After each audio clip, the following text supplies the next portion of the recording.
जीवन में एक लाठी था। वो लाठी भले एक मनुष्य के लिए एक नॉर्मल सा छड़ी बोलते हैं, उस छड़ी डंडा हो सकता है, लेकिन जब उस छड़ी को, उस डंडे को खुदा ने बोला कि तू इस छड़ी से उस पत्थर में मार और पानी निकल आएगा। Hallelujah, hallelujah. आज परमेश्वर आपको और मुझे बोलता है, चाहे आप एक नॉर्मल सा छड़ी ही क्यों ना हो, आज नॉर्मल से एक डंडा ही क्यों ना हो, है ना। परमेश्वर जब यीशु मसीह पहला चमत्कार जब काना नगर में करने को गया था, वचन में बताती है कि उसने बाहर का रखा हुआ मटके की पानी को दाखरस में बदला।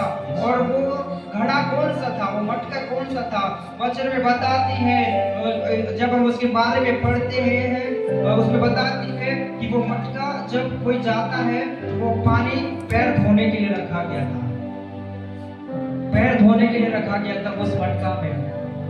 आज हम उस चीज के अंदर में है, लोग तो हमें सोचते होंगे, तुच्छ जानते होंगे, लेकिन खुदा उस छड़ी के समान आपको इस्तेमाल करने वाला परमेश्वर है, उस मटके के समान परमेश्वर आपको इस्तेमाल करने वाला परमेश्वर है। तो आज जब हम देखते हैं यीशु मसीह ने काफी सारे बातों का हमारे जीवन में वो वचन में बताती है कि वो ऐसे लोगों को इस्तेमाल करता किया।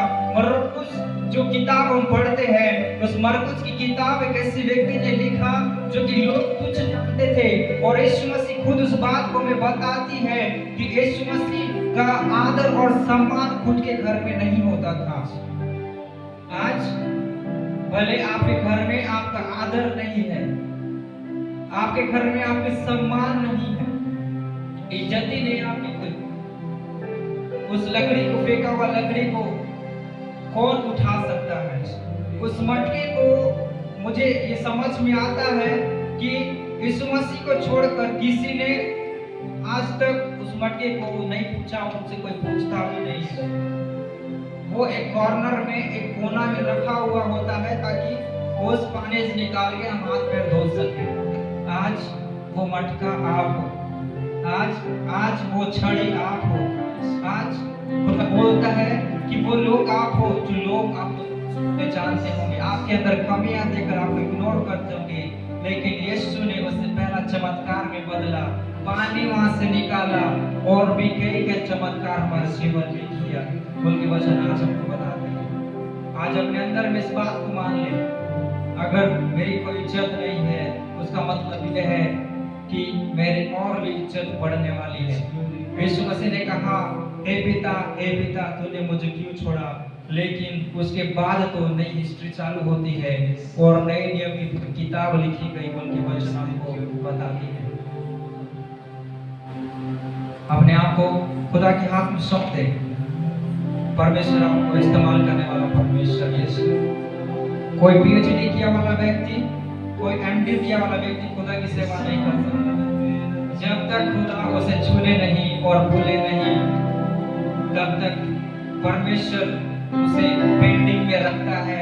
शायद आज आप पेंडिंग में हो, आपकी फाइल्स रुक गई हो, आप लोन में हो, आप प्रॉब्लम्स में हो, आपकी मेंटालिटी डिस्टर्ब है, आपका फल आपके जीवन में नहीं दिख रहा है, लेकिन जब खुदा उस काना नगर के शादी में एंटर किया, वहाँ पे दूसरा जो दाखरस था, वचन में बताती है कि दूसरे दुगने स्वाद में बदल गया, बोल के वचन को बताती है। आज वो दाखरस, वो पानी, वो मटका और वो छड़ी आप और मैं है। परमेश्वर आप लोगों को इस्तेमाल करने चाह रहा है। हालेलुया, धन्यवाद पिता परमेश्वर, तेरी उपस्थिति हमें चाहिए खुदा, तेरी अनुग्रह हमें चाहिए पिता परमेश्वर।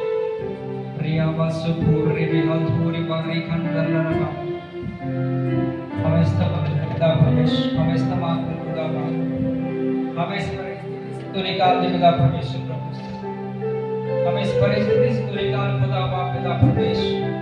हम बंधे हुए लोग कहीं ना कहीं खुदा हमें छुड़ा, तो हमें छुड़ा दे पिता परमेश्वर प्रभु, हम तेरे होना चाहते हैं खुदा बाप। हालेलुया। रिया खंडलरबा हथुर बाडी बाबा सुपुर में रेखा बा सुपुर लरबा, अपने जुबान को खोले, प्रार्थना में चाहे समय, प्रार्थना में चाहे समय आप अपने कमियों को खोले, आप अपने कर्ज को बोले कि आज तू मेरे जीवन से निकलने जा रहा है। आज आप अपने कमियों को बोले कि आज मेरी कमियां वो खत्म होने जा रहा है। अगर आज हमारे जीवन में कमी है कुछ, वो कई ऐसे बातें हो सकते हैं, मैं तो बोलना चाहता हूँ वो उस कमियों को आज निकाले। हमारे जीवन में कई ब्लेसिंग्स रखी हुई है, उस ब्लेसिंग्स को हम आज एक्सेप्ट कर ले। जो काम पेंडिंग में रखा हुआ है यीशु के नाम से खोल देते हैं। हालेलुया। वो खुदा जो तुम्हें दिखाया है खुदा, उसको पूरा कर मेरे लोगों के ऊपर में पिता परमेश्वर, मेरे लोगों के ऊपर में तो पूरा कर पिता परमेश्वर। ओ रिया रवा सुकु रेबे पूरे बार रखा बासु मेरे